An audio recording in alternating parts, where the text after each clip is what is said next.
Hi, so what we're going to do, we're going to talk about increasing, decreasing, and constant functions.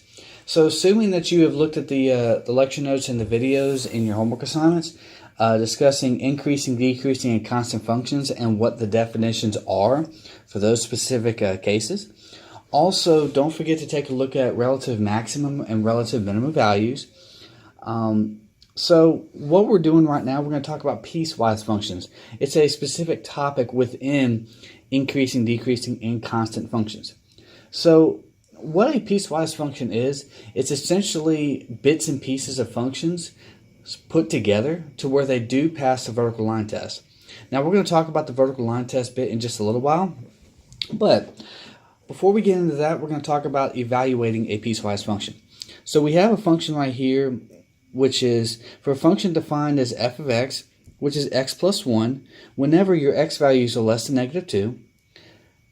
F of x is 5, when your x value is in between negative 2 and 3.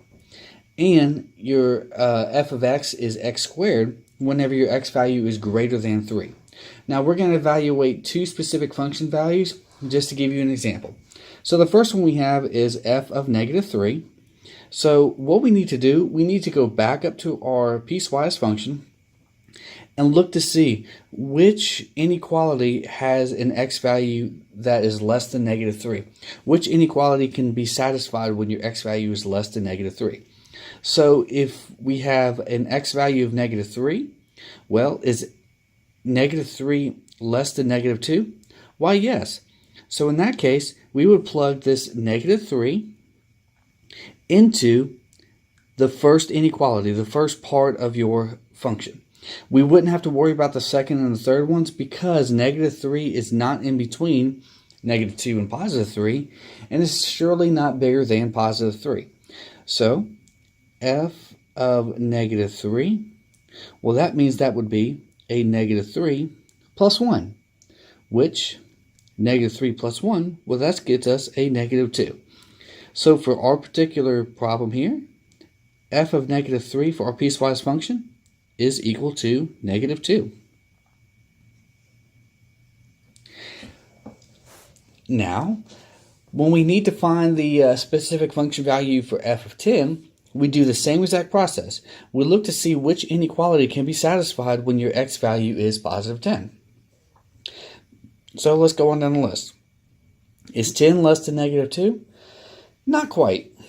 So we move on down. Is 10 in between negative 2 and 3? Not necessarily. But is 10 bigger than 3? Aha, yes it is. So f of 10, well, that means 10 would go in place of the x into the x squared part. So that would be 10 squared, which in our case would be 100. So now f of 10 gets us 100. And that would be our final answer when we evaluate piecewise functions. Don't forget, when you evaluate piecewise functions, you have to figure out what piece of your function your value goes into. You don't use all 2, 3, 4, 5 pieces of your function.